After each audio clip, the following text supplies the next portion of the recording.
ఈరోజు మనం Viking season 5 episode 9లో ఏం జరగబోతుందని చూడబోతున్నాం. మన ఛానల్ని ఫస్ట్ టైం చూస్తున్న వాళ్ళు ఎవరైనా ఉంటే దీని ముందు సీజన్స్ అన్నిటినీ చూసేసి వస్తేనే ఈ ఎపిసోడ్ మీకు బాగా అర్థమవుతుంది. దాని లింక్ కింద డిస్క్రిప్షన్లో ఇస్తా, వెళ్ళి చూసేసి వచ్చేయండి. ఇప్పుడు ఈ ఎపిసోడ్ ఓపెనింగ్లో కింగ్ హెరాల్డ్ యొక్క ప్లేస్కి వాడి ఆర్మీ వచ్చేసింది. యుద్ధంలో గాయమైన వాళ్ళందరినీ వాళ్ళ ఫ్యామిలీస్ అంతా వచ్చి రిసీవ్ చేసుకుంటూ ఉన్నారు. ఇంకా కొంతమంది చనిపోయిన వాళ్ళ కొడుకు, భర్త, నాన్న కోసం వెతుక్కుంటూ ఉన్నారు. వాళ్ళకి తెలుసు వాళ్ళు చనిపోయారు అని చెప్పి, అయినా కూడా ఒక చిన్న నమ్మకం ఎక్కడైనా బ్రతుకుంటారేమో అని చెప్పి. అక్కడ కట్ చేస్తే క్యాటిగట్ లో హెడ్మండ్ యొక్క గాయాలంతా నయమయ్యి కళ్ళు తెరిచి నా ప్రాణాలని కాపాడినందుకు కృతజ్ఞతలు అని చెప్పాడు. నువ్వు చనిపోయి ఉంటే హెవెన్ కేగా వెళ్ళుంటావు, అదే కదా మీలాంటి బిషప్స్ కంతా జీవితకాలపు కళ అని చెప్పి లాగ్రదా అడిగింది. హెడ్మండ్, నేను ఒక బిషప్ ప్రీస్ట్ అయినప్పటికీ నాకు కూడా జీవితంపై ఆశ ఉంది అని చెప్పాడు. నీ జీవితంలో దేని నువ్వు ఎక్కువగా ఇష్టపడుతున్నావో అని లాగ్రదా అడిగింది. నా జీవితంలో వచ్చే సంతోషం, దుఃఖం, నొప్పి, ఏడుపు అన్నిటినీ నేను ఇష్టపడుతున్నాను అని చెప్పాడు. లాగ్రదా, మీ దేవుడు చెప్పినట్టు ఈ లోకంలో మనిషిగా పుట్టిన ప్రతి ఒక్కరిని నువ్వు ప్రేమిస్తున్నావా అని అడిగింది. అందుకే ఎడ్మండ్, లేదు, నేనేమన్నా దేవుడినా అలా అందరినీ ఆప్యాయంగా ప్రేమించడానికి? నాకు కూడా అమ్మాయిలంటే చాలా ఇష్టం. నేను అమ్మాయిలను అసలు తాకకూడదు ప్రీస్ట్ గా ఉన్నప్పుడు, కానీ కొంతమంది అమ్మాయిలతో నేను సంతోషంగా ఉన్నాను. అది పాపం అని చెప్పి నాకు కూడా తెలుసు, అయినా కూడా నేను దాన్ని చేశాను అని చెప్పాడు. వెంటనే లాగ్రదా, మా దేవుడు మమ్మల్ని ఇది చెయ్యి అది చెయ్యొద్దు అని మమ్మల్ని ఎప్పుడు ఆపింది లేదు. మా ఒంటిపై ఉన్న కండని, రక్తాన్ని, మా ప్రజల్ని అన్నిటినీ ఈక్వల్ గా చూడమని చెప్పాడు అని చెప్పింది. అందుకు హెడ్మండ్, అయితే మీకు ఒక చిన్న గిల్ట్ కూడా లేదా? మీ పాస్ట్ లైఫ్ లో ఒక చిన్న తప్పు కూడా చేసింది లేదా అని అడిగాడు. లాగ్రదా, లేదు అని చెప్పింది. అప్పుడు హెడ్మండ్, చాలా సంవత్సరాలుగా నా జీవితం మొత్తం నేను పాపాలు చేసే గడిపాను. నువ్వు ఎందుకోసం నన్ను చంపకుండా కాపాడిలా నిల్చోబెట్టావో అని అడిగాడు. అందుకు లాగ్రదా నవ్వుతూ, అది నాకు కూడా తెలియలా నిన్ను ఎందుకోసం ప్రాణాలతో వదిలాను అని చెప్పి. అందుకైన కారణాన్ని మనమిద్దరం కలిసే వెతుకుదాం, బాధపడకో అని చెప్పేసింది. కట్ చేస్తే కింగ్ హెరాల్డ్ ప్లేస్ లో ఐవర్ పడుకో ఉన్నప్పుడు లోపలికి వచ్చిన హెరాల్డ్, యుద్ధంలో మనకే ఎక్కువ అడ్వాంటేజ్ ఉంది, అయినా కూడా మనం ఓడిపోయాము, అందుకు కారణం నీ యొక్క ప్లానే అని చెప్పాడు. వెంటనే ఐవర్, నేను ఆ ప్లాన్ ని చెప్పినప్పుడు నువ్వు కూడా ఆ గుంపులో కూర్చొని అది కరెక్టే అని చెప్పినట్టు నాకు గుర్తు అని అడిగాడు. అందుకే హెరాల్డ్, అప్పుడు ఆ ప్లాన్ ఆ మూమెంట్ లో నేను నమ్మాను, ఇంతకు ముందు నీ ప్లాన్స్ అన్ని సూపర్ గా వర్కౌట్ అయింది కదా, అందుకే గుడ్డిగా నమ్మాను అని చెప్పాడు. అక్కడ కూర్చున్న విట్సర్క్, మనం బియాన్ తో పాటు మెడిటేరియన్ సీకి వెళ్ళినప్పుడు రోలో కూడా మనతో పాటు వచ్చాడు కదా, వాడు మళ్ళీ ప్యారిస్ కి తిరిగి వెళ్ళేటప్పుడు మీకు ఏదైనా హెల్ప్ కావాలంటే నన్ను అడగండి అని చెప్పినట్టు నాకు గుర్తుంది. మనం వెళ్ళి మన అంకుల్ అయిన రోలో హెల్ప్ అడుగుదాము, వీళ్ళని మన దగ్గరున్న ఆర్మీని పెట్టి ఓడించలేమో అని చెప్పాడు. హెరాల్డ్ ఐవర్ తో, ఈ ప్లాన్ ఏదో బాగుందే, నువ్వేమంటావో అని అడిగాడు. ఐవర్ విట్సర్క్ తో, రేపు తెల్లారిందే ప్యారిస్ కి బయలుదేరి వెళ్లి రోలో దగ్గర హెల్ప్ అడుగు అని చెప్పాడు. ఇక్కడ ఫ్లోకి యొక్క ఐలాండ్ ని చూపిస్తున్నారు. కేటిల్ ఫ్లోకితో, ఆ ఎవిండ్ గాడు ఈ ప్లేస్ కి కింగ్ అవ్వాలనుకుంటున్నాడు, అందుకే ఈ ప్రజల్ని నీకు వ్యతిరేకంగా మార్చాలని చూస్తున్నాడు అని చెప్పాడు. కేటిల్, అది నాకు అర్థం కాకుండా ఏం లేదు, అన్నీ అర్థమవుతూ ఉంది. మనం కొంచెం ప్రశాంతంగా ఉండాలి, లేకపోతే వాడు ప్లాన్ చేసినట్టు మనకి కోపం వచ్చి వాడిని కొట్టి వాడిని పెద్దోడిని చేసేస్తాము అని చెప్పాడు. కట్ చేస్తే నార్వేలో ఆస్ట్రిడ్ హెరాల్డ్ తో, యుద్ధం అని వెళ్ళిపోయాక అక్కడ నువ్వు ఇది చెయ్యి అది చెయ్యొద్దు అని చెప్పి నన్ను కంట్రోల్లో పెట్టకు, మన వారసుడు నా కడుపులో ఉన్నాడు, వాడు యుద్ధం గురించి అన్ని నేర్చుకోవాలనే నేను అలా చేస్తున్నాను అని చెప్పింది. వెంటనే హెరాల్డ్, సరే నువ్వు అనుకున్నట్టే అన్నీ చెయ్యి, నేనేం వద్దని చెప్పనులే, కానీ నాకు ఒక చిన్న సందేహం, మన ఇద్దరికి బిడ్డ పట్టబోతూ ఉంది, నీ మొహంలో ఒక చిన్న నవ్వు, మొహంలో అసలు సంతోషమే లేదే అని అడిగాడు. అందుకే ఆస్ట్రిడ్, మనం యుద్ధంలో ఓడిపోయాము, చాలా మంది వీరులు చనిపోయారు, నన్నెలా హ్యాపీగా నవ్వుతూ ఉండమంటావు అని చెప్పి తిరిగి క్వశ్చన్ వేసింది. అందుకు వాడి దగ్గర సమాధానంలా. మళ్ళీ ఇక్కడ ఫ్లోకి యొక్క ఐలాండ్ ని చూపిస్తున్నారు. అక్కడ థోర్కి గుడి కట్టే పని జరుగుతూ ఉంది. ఆ ప్లేస్ లో కెటిల్ యొక్క ఫ్యామిలీ మాత్రమే పని చేస్తూ ఉన్నారు. ఆ పని చేసేవాడిలో ఒకడు ఎవిన్ ఫ్యామిలీలో ఒకరిని పిలిచి మీరు కూడా వచ్చి హెల్ప్ చేయొచ్చు కదా అని అడిగాడు.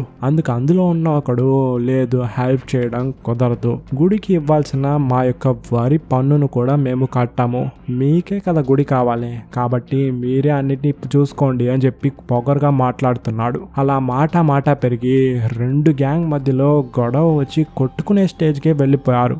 వీటన్నిటిని ఫ్లోకి పైన నుంచి చూసి వీళ్ళని అసలు ఏం చేయాలరా బాబు అనేలా ఎక్స్ప్రెషన్ ఇస్తూ ఉన్నాడు. కట్ చేస్తే బియాన్ యొక్క క్యాంప్లోకి ఒక అమ్మాయి వచ్చి మనోళ్ళు ప్యారిస్ వీరులు నార్వేకి వెళ్ళడం చూసారంట, అది కూడా చాలా చాలా ఎక్కువ షిప్స్లో వీరులు ఉన్నారంట అని చెప్పింది. అంటే విట్సర్ గాడు ప్యారిస్కి వెళ్ళి రోలోతో మాట్లాడి షిప్స్ని నార్వేకి తీసుకొచ్చేసాడన్నమాట. ఆ అమ్మాయి చెప్పినట్టు చాలా ఎక్కువ షిప్సే ఉన్నాయి. ఊబే షాక్ అయ్యి రోలో కోసం ఐవర్ని గెలిపించడానికి ఆర్మీ పంపాలి అని అడిగాడు. బియాన్ కన్ఫ్యూజన్ గా అదే నాకు కూడా అర్థం కావట్లేదు, నేను నార్వేకి వెళ్ళి నా అంకులైన రోలోతో మాట్లాడి వస్తా అని చెప్పాడు. లేకదా అయితే నేను కూడా వస్తా అని అడిగింది. బియాన్ లేదు నేను తనీగా వెళ్తాను, అదే కరెక్ట్ గా ఉంటుంది అని చెప్పి బయలుదేరాడు. తర్వాత హెరాల్డ్ యొక్క ప్లేస్ కి ప్యారిస్ సోల్జర్స్ రావడాన్ని ఐవర్ అండ్ హెరాల్డ్ ఒక కొండపై నుంచి చూస్తూ ఉన్నారు. దాని తర్వాత విట్సర్ దగ్గరికి వెళ్ళి ఎందుకు రోలో నీతో పాటు రాలేదు అని అడిగాడు. విట్సర్క్ అక్కడ వాడికి ఏదో పనుందంట, అందుకనే వాడి ఆర్మీని మాత్రం పంపాడు, కానీ ఒక కండిషన్ వేసున్నాడు, మనం బియాన్ని చంపకూడదు అని చెప్పాడు. ఐవర్ సరేలే వాడి కండిషన్ గురించి మనం తర్వాత ఆలోచిద్దాంలే కానీ వెళ్ళి రెస్ట్ తీసుకో అని చెప్పి పంపించేశాడు. కట్ చేస్తే ఫ్లోకి యొక్క ప్లేస్ లో థోర్ యొక్క టెంపుల్ రెడీ అయిపోయింది. ఓపెనింగ్ సెరిమోనీ కోసం మేకను బలివ్వబోతున్నారు. తెల్ల కలర్ లో మేకప్ అంతా వేసుకొచ్చి ఆ మేకను కోసి దాని యొక్క రక్తాన్ని అందరి మొహాలలో చల్లుకొని బ్లెస్సింగ్స్ తీసుకుంటూ ఉన్నప్పుడు ఎవిండ్ యొక్క ఫ్యామిలీ నుండి ఒకడు వచ్చి దాన్ని తీసుకొని దాంతో ఆడుకుంటూ ఉన్నాడు. ఫ్లోకి కోపం వచ్చి రే అది చాలా పవిత్రమైనది, మర్యాదగా దాన్ని వాడి చేతిలో పెట్టు అని చెప్పాడు. అవునా పవిత్రమైనదా, సరేలే ఇందా తీసుకో అని చెప్పి మొహంపై పోయగా ఫ్లోకి గాడు గొడ్డల్ని తీసుకొచ్చి వాడిని నరకబోయాడు. దాని తర్వాత కొంచెంసేపు ఆలోచించి సరే గొడవద్దు అని చెప్పి గొడ్డల్ని కింద పడేసి అక్కడి నుండి వెళ్ళిపోయాడు. ఇక్కడ లాగ్రదా యొక్క క్యాంప్ లో బిషప్ కట్టిని సపోర్ట్ గా పెట్టుకొని నడుచుకుంటూ ముందుకు వెళ్తూ ఉన్నాడు. అక్కడ ఉన్న వాళ్ళంతా క్రిస్టియన్స్ అని చెప్పి వాడిని ఎగతాళి చేసి నవ్వుతూ కట్టిని కింద తట్టేశారు. కింద పడినా కూడా హెడ్మండ్ పాకుకుంటూ లాగ్రదా దగ్గరికి వెళ్ళి నేను నీతో తనిగా మాట్లాడాలి అని చెప్పి గుడిసెలోకి తీసుకొచ్చి మనం చాలా విషయాల గురించి మాట్లాడుకోవాలి, మన దేవుళ్ళ గురించి, నా జీవితాన్ని గురించి, నా చావు గురించి, అన్నిటి గురించి నీతో మాట్లాడాలి, నా మనసులో ఉన్న అన్ని ప్రశ్నలకి నీ దగ్గర సమాధానం ఉంటుందనుకుంటున్నాను అని చెప్పాడు. వెంటనే లాగ్రదా నా దగ్గర నీ ప్రశ్నలకైనా జవాబు ఉంటుందని ఎవరు చెప్పారో అని అడిగింది. నీకు తలరాతపై నమ్మకం ఉందా అని చెప్పి మళ్ళీ హెడ్మండ్ రిటర్న్ క్వశ్చన్ అడగ్గా లాగ్రదా ఉందని జవాబిచ్చింది. ఆ తలరాతే మన ఇద్దరిని కలిపిందనేమో అని చెప్పి నాకు అనిపిస్తూ ఉంది, నాకు నీపై లవ్ వచ్చిందేమో అనుకుంటున్నాను, అందుకే మనం యుద్ధానికి వెళ్ళక ముందు నీ గురించిన అన్ని విషయాలు తెలుసుకోవాలని ఆశపడుతున్నాను అని చెప్పాడు. లాగ్రదా నిన్ను యుద్ధానికి రమ్మని చెప్పి ఇక్కడ ఉన్న వాళ్ళు ఎవ్వరూ బలవంతం చేయలేదే, హెడ్మండ్ నువ్వు నన్ను కాపాడింది అందుకోసం కదా అని అడిగాడు. నువ్వు ఐవర్ని ఎదురించి యుద్ధం చేయగలవా అని లాగ్రదా అడిగింది. హెడ్మండ్ నీ కోసం యుద్ధం ఏంటి, నా ప్రాణాలైనా అర్పించడానికి సిద్ధం అని చెప్పి వాడి లవ్ లైటర్తో దీపాన్ని వెలిగించాడు. దాన్ని విన్న లాగ్రదా కంట్లో నీళ్లు తిరుగుతున్నాయి. ఏంట్రా వీడు ఎవరో తెలియదు ఎందుకు ఇలా మాట్లాడుతున్నాడే అని చెప్పి. నేను ఎవరని కూడా నీకు తెలియదు కదా అని వాడిని అడిగింది. హెడ్మండ్ నాకు నీ గురించిన అన్ని విషయాలు తెలియాలి, ఇప్పుడే చెప్పు ప్లీజ్ అని చెప్పి అడిగాడు. అయితే మళ్ళీ ఒక అమ్మాయిని తాకి ఆమెతో బెడ్ ని షేర్ చేసుకొని ఒక పాపం చేయడానికి సిద్ధమైపోయినట్టున్నావు, సరేలే అని చెప్పి దీపాన్ని ఆర్పింది. ఇద్దరు లిప్స్ తో లవ్ చేసుకోవడం స్టార్ట్ చేశారు. ఇంకో టెంట్ లో థోర్వి అండ్ ఊబే మార్గరెట్ గురించి మాట్లాడుకుంటూ ఉన్నారు. ఊబే ఆ మార్గరెట్ మనసులో చాలా కలలుంది, దానికోసం అది ఎన్ని అబద్ధాలైనా ఆడడానికి సిద్ధం, ఎంతమందిని చంపడానికైనా సిద్ధం అవుతూ ఉంది. దాన్ని చూసి అప్పుడు నా మనసులో లవ్ వచ్చింది, కానీ ఇప్పుడు దాన్ని చూస్తుంటే ఒళ్ళంతా మంట పుడుతుంది అని చెప్పాడు. థోర్వి నా పిల్లలను ఆమె దగ్గరే వదిలొచ్చాను, ఏమైనా చేసేస్తుందేమో అని చెప్పి భయపడుతూ ఉంది. అందుకు బే అది పిల్లలంతా ఏమీ చేయదులే భయపడుకో అని చెప్పి ధైర్యం చెప్పాడు. కానీ క్యాటిగట్ లో థోర్వి యొక్క చిన్న పాప అమ్మ ఎక్కడా అని మార్గరెట్ ని అడిగింది. అందుకు అందుకు మార్గరెట్ మీ అమ్మ ఇప్పుడు ఏం చేస్తుందని మీరు అనుకుంటున్నారు అని అడిగింది. అందుకు ఆ పిల్లోడు యుద్ధానికి తయారై ఫైటింగ్ చేస్తూ ఉంటుంది అని చెప్పాడు. మార్గరెట్ ఒకవేళ చనిపోయి ఉండొచ్చు కదా, మీ అమ్మ చనిపోయింది, ఇకపై తిరిగి రాదు, అలాగే వచ్చిన దెయ్యంలాగే వస్తుంది అని వాళ్ళని భయపడుతూ ఉంది. కట్ చేస్తే బియాన్ కింగ్ హెరాల్డ్ యొక్క ప్లేస్ కి వచ్చేసాడు. రోలో అక్కడ లేదు. అవును, మా అంకుల్ రోలో ఎక్కడ, ఆయనతో మాట్లాడాలి అని చెప్పాడు. బిట్సర్క్ నేను అక్కడికి వెళ్ళి ఆయనకు విషయాన్ని చెప్పి పిలిచాను, ఆయన ఆర్మీని మాత్రమే పంపాడు, ఆయన రాలేదు అని చెప్పేశాడు. బియాన్ ఎందుకోసం మా అంకులైన రోలో ఐవర్ అయినా నీకు ఆర్మీ ఇవ్వాలి అని అడిగాడు. ఐవర్ నవ్వుతూ మా పక్కనున్న న్యాయాన్ని చూసి కూడా పంపించుండొచ్చు బియాన్, అమాయకమైన మా అమ్మను చంపి లేకదా క్యాటికట్ ని తీసుకోవడం ఆయనకు కూడా నచ్చుండకపోవచ్చు. బిట్సర్క్ మీ అంకులైన రోలో నిన్ను అడగమని చెప్పాడు, ఆయనకి నీ పైన ఉన్న ప్రేమ ఇంకా తగ్గలేదనుకుంటా అని చెప్పాడు. బియాన్ మనం ఎందుకోసం గొడవ పడాలి ఐవర్, యుద్ధం వల్ల చనిపోయేది మన యొక్క ప్రజలే, మీ అమ్మ చనిపోయింది పాస్ట్ లో ఎప్పుడు, దాన్ని గుర్తుపెట్టుకొని ఇంకా యుద్ధం యుద్ధం అని చెప్పి ఎందుకు సాగ తీసుకుంటూ వెళ్తావు, యుద్ధాన్ని ఆపేయొచ్చు కదా అని అడిగాడు. వెంటనే ఐవర్ ఓడిపోతామేమో అని భయపడుతున్నావు కదా బియాన్, అందుకే ఇంత దూరం మమ్మల్ని వెతుక్కుంటూ వచ్చావు కదా అని నవ్వాడు. నేను ఎవరిని చూసి భయపడలేదు ఐవర్, నీకు యుద్ధమే కావాలంటే మేము ఎప్పుడు అందుకు రెడీనే అని చెప్పి పైకి లేగా ఐవర్ బియాన్ని అరెస్ట్ చేయమని చెప్పి ఆర్డర్ వేశాడు. చుట్టూ ఉన్న వీరులు ముందుకు రాగా అక్కడ కూర్చున్న హెరాల్డ్ కోపంగా పైకి లేచి ఇది వీరుల లక్ష్యము కాదు, మన పద్ధతి కాదు అని చెప్పి ఐవర్ ని అరిచాడు. లేదు లేదు హెరాల్డ్, ఊరికే ట్రై చేసా అంతే అని చెప్పి ఐవర్ గాడు వాడి యొక్క వీరులను వెళ్ళమని చెప్పి ఆర్డర్ వేసేశాడు. బియాన్ మనలో ఉన్న గొడవని మీరు రోలో దాకా తీసుకెళ్లడం కరెక్ట్ కాదు ఐవర్, వాడికి అత్యాస అన్నది ఇంకా తీరలేదు. ఫ్రాన్స్ పారిస్ దేశాలు వాడి కింద ఉన్నప్పటికీ మన దేశంలో ఉన్న రాజ్యాలు వాడికి కావాలి, ఇంకా ఈ లోకంలో ఉన్న రాజ్యాలన్నీ వాడి కిందకు వచ్చినా వాడికి సరిపోదు అని కోపంగా అక్కడి నుండి వెళ్ళిపోయాడు. వెసెక్స్ లో ఏథన్ వుల్ఫ్ ఆ హీథన్స్ ఆర్మీ వచ్చి అటాక్ చేసి వెళ్ళిపోయారు. ప్రాబ్లం సాల్వ్ అయిపోయింది అని అనుకోకండి, అది ఆరంభం మాత్రమే. వాళ్ళ దేశంలో ఉన్న ఒక గుంపు వచ్చి అటాక్ చేసి సక్సెస్ అయినందువల్ల చిన్న చిన్న రాజ్యాలలో ఉన్న వైకింగ్స్ దేశాలు స్కాట్లాండ్ అండ్ ఐర్లాండ్ లాంటి దేశాలని అటాక్ చేస్తున్నారు. తొందరలో ఇక్కడికి కూడా వచ్చే అవకాశం ఉంది. పోయినసారి వచ్చిన ఆర్మీ కంటే ఇంకా పెద్ద ఆర్మీ కూడా రావచ్చు. ఆల్రెడీ యోర్క్ టౌన్ వాళ్ళ కట్టుబాటు కిందే ఉంది. వీటన్నిటికీ ఒక పులి స్టాప్ పెట్టడానికి రేపు ఒక మీటింగ్ వేయబోతున్నా. ఆ హీథన్స్ ఆర్మీ మళ్ళీ ఇక్కడికి రానివ్వకుండా ఒక పెద్ద ప్లాన్ ని చేయాలి అని చెప్పి వాడి రూమ్ కి వెళ్ళి కిరీటాన్ని తీసిపెట్టి ఏదో ఒక బుక్ ని చదువుతూ ఉన్నప్పుడు ఒక చిన్న పురుగు ఆ బుక్ పక్కన ఉండడం చూసి ఏంట్రా ఇది అని చెప్పి ఒక ఏటేసాడు.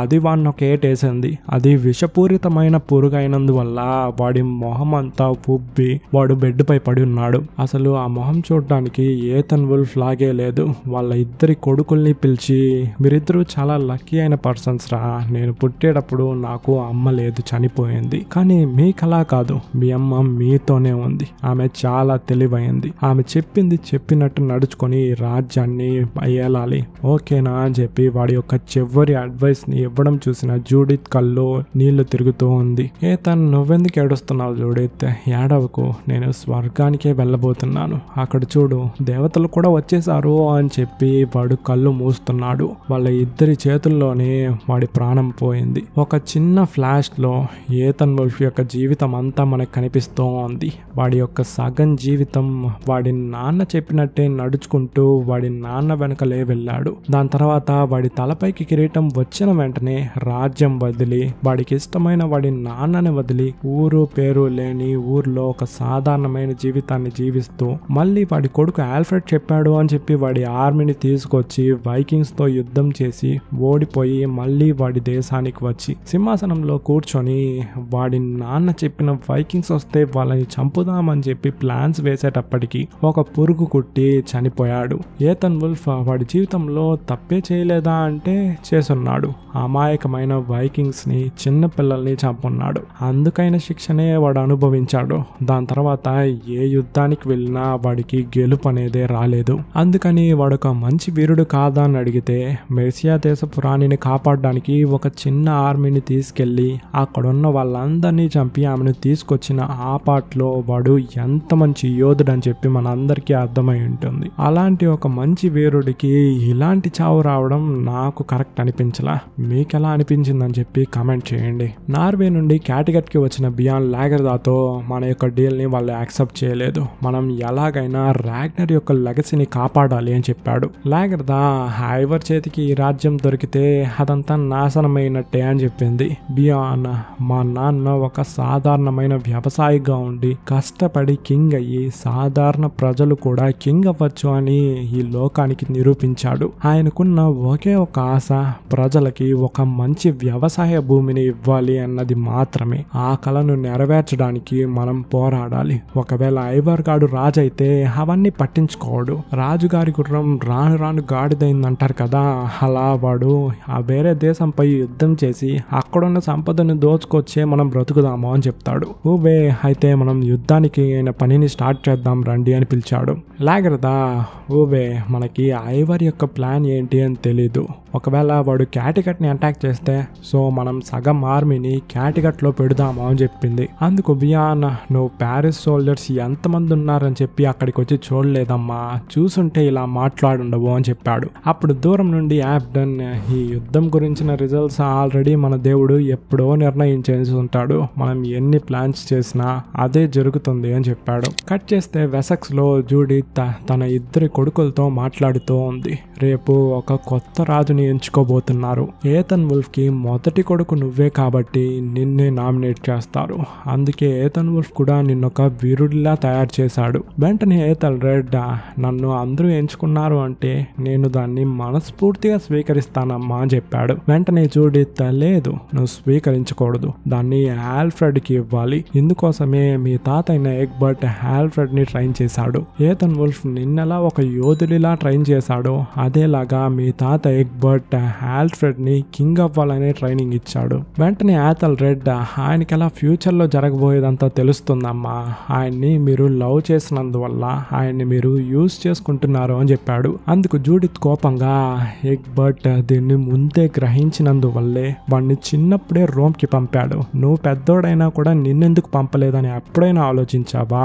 సో నువ్వు ఈ రాజ్యాన్ని వీడి కోసం వదులుకోవాల్సిందే అని చెప్పింది. ఏథన్ రెడ్ కోపంగా, రేపు నన్నేగా అడుగుతారు కింగ్ అవ్వాలన్న ఆశ ఉందా లేదా అని చెప్పి, నేను అక్కడ నా సమాధానాన్ని చెప్పుకుంటా, ఇక్కడ చెప్పాల్సిన అవసరం లేదు అని వెళ్ళిపోయాడు. జూడిత్, వీడితో మాట్లాడి ఏం ప్రయోజనం లేదు, రిజల్ట్ ని చెప్పి ఆ ప్రీస్ట్ దగ్గరికే వెళ్దాము అని చెప్పి అక్కడికి వెళ్ళింది. ఆల్ఫ్రెడ్ ని రోమ్ దేశానికి తీసుకెళ్లిన ఆయన ప్లస్ జూడిత్ కి చదువు చెప్పించిన గురువు రెండు ఈయనే. జూడిత్, నువ్వు రేపు ఆల్ఫ్రెడ్ కింగ్ అని చెప్పి అనౌన్స్ చేయాలి, నీకు పెద్ద పెద్ద పదవులు డబ్బులన్నీ ఇస్తా అని చెప్పి మైండ్ వాష్ చేసింది. నెక్స్ట్ డే మార్నింగ్ వచ్చి వాడు ఏథన్ రెడ్ కింగ్ అని చెప్పి అనౌన్స్ చేశాడు. అందరూ అందుకు ఆమోదించారు కూడా. ఏథన్ రెడ్ ముందుకు వచ్చి, మీరందరూ నేనే కింగ్ అని చెప్పి ఆమోదించినందుకు నాకు చాలా సంతోషంగా ఉంది, అందుకు మీకు అందరికీ థ్యాంక్స్, కానీ ఇందుకు నేను అర్హుణ్ణి కాదు అని చెప్పింది. వెంటనే ఆ ప్రీస్ట్, నేను ఆల్ఫ్రెడ్ ని కింగ్ గా నామినేట్ చేస్తున్నాను, ఎవరెవరికి ఇక్కడ ఇష్టం అని అడిగాడు. దాన్ని విన్న ప్రజలు, లేదు లేదు, మేము వాడినంతా రాజుగా ఎంచుకోము, వాడు ఒక యోధుడు కాడు, ధైర్యమైన వీరుడు కాదు, వాడిని మేమెలా రాజుగా అంగీకరిస్తాము అని అడిగారు. అప్పుడు ఏథన్ రెడ్ ముందుకు వచ్చి, నేను నా బ్రదర్ అయిన ఆల్ఫ్రెడ్ ని కింగ్ గా ఎంచుకుంటున్నాను అని చెప్పింది. జూడిత్ కి షాక్. ఏథన్ రెడ్ కింగ్ గా ఎంచుకున్న తర్వాత అక్కడున్న ప్రజలు కూడా మేము కూడా ఆయన్ని కింగ్ గా ఎంచుకుంటున్నాము అని చెప్పి ఆమోదించారు. నెక్స్ట్ డే మార్నింగ్ అందుకైన పనులు జరుగుతూ ఉంది. సైమల్టేనియస్ గా హెడ్మన్ నడుచుకుంటూ లాగర్దా దగ్గరికి రావడం, ఫ్లోక్ యొక్క ఐలాండ్ లో థోర్ యొక్క టెంపుల్ కి నిప్పంటుకోవడం అన్ని జరుగుతూ ఉంది. ఫ్లోకీకి ఏం చేయాలో తెలియట్లే. ఈ పనిని చేసింది ఎవెన్ యొక్క ఫ్యామిలీనే అని చెప్పి అక్కడున్న వాళ్ళందరికీ తెలుసు. లాగర్దా ముందు మోకరిల్లిన హెడ్మన్, నా యొక్క కత్తి ఇకపై నీకు మాత్రమే పనిచేస్తుంది, ఎప్పటికైనా అని చెప్పి ప్రతిజ్ఞ చేశాడు. ఇటువైపు ఆల్ఫ్రెడ్ ఆల్ఫ్రెడ్ తలపై కిరీటం పెట్టారు. ఏథల్ రెడ్కి అది నచ్చలేదని చెప్పి వాడి చూపు చూస్తేనే మనకు అర్థమవుతూ ఉంది. ఇక్కడ ఫ్లోకి ఐలాండ్ లో హెవిన్ ఫ్యామిలీలో ఉన్నవాడు అక్కడ వెలుగుతున్న నిప్పును చూసి ఎగతలు చేయగా కెటిల్ యొక్క కొడుకు వాడిని కత్తితో పొడిచి చంపేశాడు. ఫ్లోకి ఏం చేయాలో అర్థం కావడం లేదు. ఈ ఐలాండ్ లో గొడవే రాకూడదు అనుకున్నాడు. ఇప్పుడు ఒక గ్యాంగ్ వారే స్టార్ట్ అయిపోయింది. సైమల్టేనియస్ గా అటువైపు ఆల్ఫ్రెడ్ ఆ కిరీటాన్ని పెట్టుకుని సింహాసనంలో కూర్చోవడంతో ఈ ఎపిసోడ్ ఫినిష్ అయింది. నెక్స్ట్ ఎపిసోడ్ లో ఏం జరగబోతోంది? రోలో యొక్క సపోర్ట్ తీసుకున్న ఐవర్ మళ్ళీ బౌన్స్ బ్యాక్ అయ్యి గెలుస్తాడా? వాడి యొక్క వ్యూగం ఏంటి, ఎలా గెలవబోతున్నాడు అని నెక్స్ట్ ఎపిసోడ్లోనే తెలుస్తుంది. ఆ ఎపిసోడ్ ఎప్పుడు వస్తుంది అని తెలుసుకోవాలి అంటే వాట్సాప్ ఛానల్ని ఫాలో అవ్వండి. ఈ క్యూఆర్ని స్కాన్ చేస్తే అది మిమ్మల్ని వాట్సాప్ ఛానల్కి తీసుకెళ్ళిపోతుంది. లేదంటే టైటిల్ కింద ఉన్న మోర్ని క్లిక్ చేశారు అంటే డిస్క్రిప్షన్ ఓపెన్ అవుతుంది. అక్కడ ఉన్న లింక్ని క్లిక్ చేసినా ఆ ఛానల్ కనిపిస్తుంది. ఫాలో అయిన వాళ్ళు ఒకసారి వాట్సాప్ని చెక్ చేసుకోండి. ఒక సర్ప్రైజ్ ఉంది మీకు. దాన్ని చూసిన వాళ్ళు వాట్సాప్ ఎమోజీని సెండ్ చేయండి. నెక్స్ట్ వీడియోలో నా వాయిస్ మీరు వినేంత వరకు లాట్స్ ఆఫ్ లవ్. టాటా.